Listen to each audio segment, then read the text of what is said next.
Hi there, everybody. This is Ernest Tubb with a little song about Prince Albert smoking tobacco. Oh, the proof is in the puffin' and the puffin' and the puffin', and PA has the flavor, the flavor, the flavor. The proof is in the puffin', and PA has the flavor most favored in the USA. Oh, the proof is in the puffin' and the puffin' and the puffin', and PA has the flavor, the flavor, the flavor. The proof is in the puffin', and PA has the flavor most favored in the USA.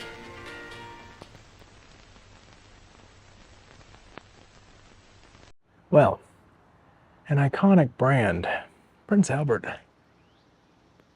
Few pipe tobaccos are just synonymous with pipe tobacco, as Prince Albert is.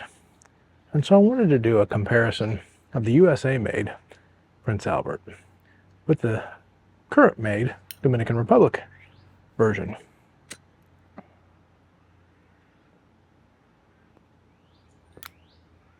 Kind of like what I did with the Carter Hall.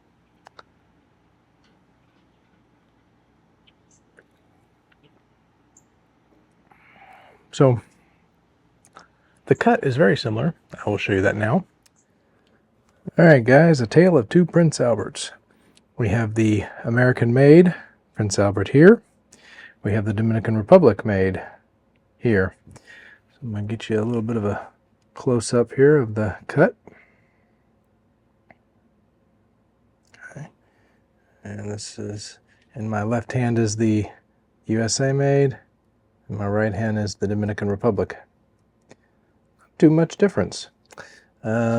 Moisture, very comparable. Almost the same. This is a little older, tad bit drier, but otherwise, try to keep them separate here. Not too much difference.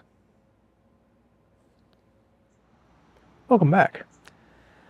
So I thought I would talk to you about the profile of the USA-made Prince Albert first, because I've had gobs of that. I can talk about that off the top of my head.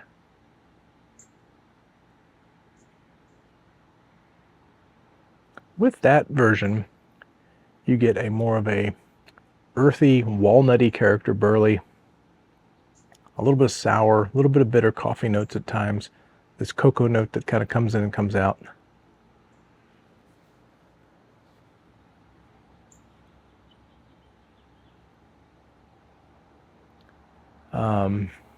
It's a pretty smooth blend. Nicotine is probably mild to medium. I do think, though, if you're a newer piper, as far as the codger blends, it can be a little bit higher in nicotine for some of you guys if you're starting out. My wife always says it has a sweet cigarette room note.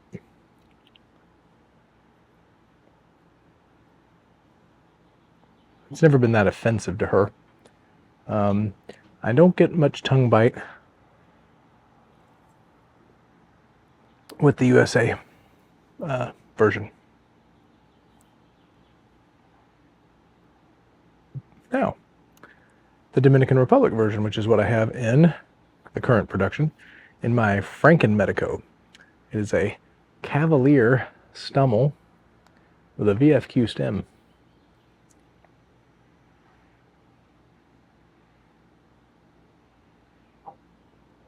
I do get a tad bit of tongue bite with the new Dominican Republic version. However, the cocoa was a little richer in it.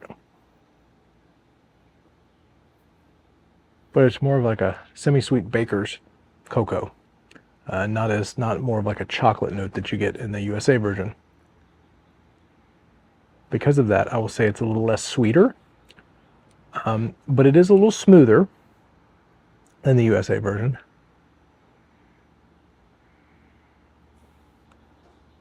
Retrohale tingles a little bit. More of just the nutty character. On the retrohale of the USA version, I definitely get like a Reese's peanut butter cup kind of thing. Nicotine in the Dominican Republic version, I think, is a solid medium. I think it's actually a little bit more than the USA made version.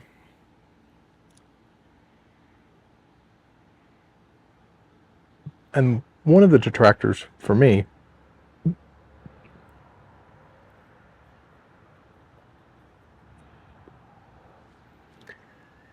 in the Dominican Republic version is, I'm not getting it right now, but at times I will get cigar notes in it. Now, for some people that may be a plus. For me, I guess I've always in my mind thought if I want to smoke a cigar, I used to be a fairly heavy cigar smoker. If I want to smoke a cigar, I'll smoke a cigar. I've never been crazy about cigar leaf in my pipe blends, generally speaking.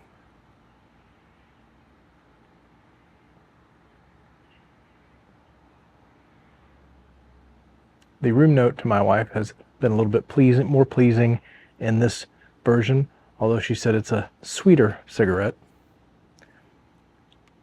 Which then she probably says, it's not velvet. My wife says velvet smells like cookies, like sugar cookies, amaretto cookies, bacon. Not so much with this. But the last pro I will give for the Dominican Republic version is I do feel like the leaf is a little higher quality. The actual tobacco is a little higher quality in it.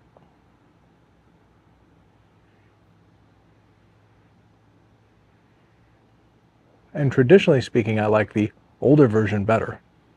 However, tonight, right now, at this moment, because I'm not tasting any cigar note, I like the Dominican Republic version better. I do, right now, at this moment. Now that may change.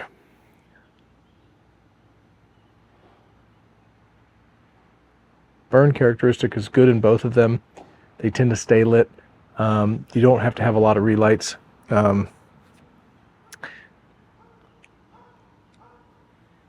Placed in a Cadre humidor, you'll get to that right moisture content and you won't have to worry about it.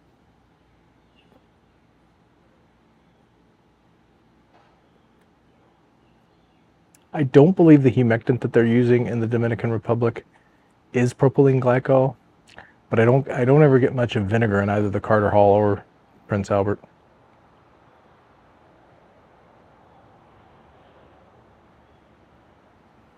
But needless to say, it's good.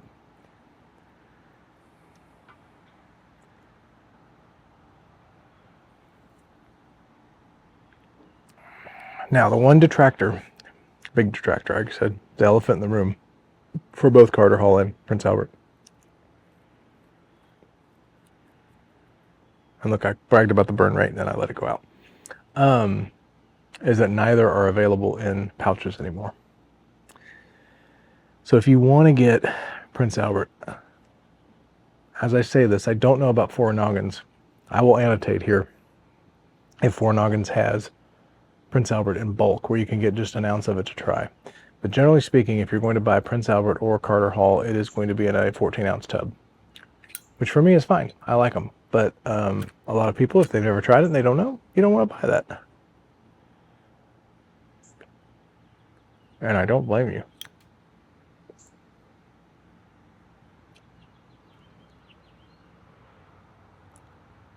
So I just wanted to do a little comparison of the two. Hope you enjoyed that. If you have ever wondered about trying at least one, if not the most iconic Cadre blend, you got to try Prince Albert at least once in your pipe smoking journey.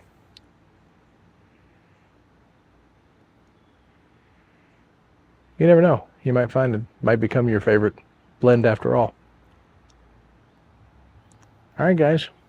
I'm going to finish this up, and we'll see you very soon on another Paladin Piper video. Take care.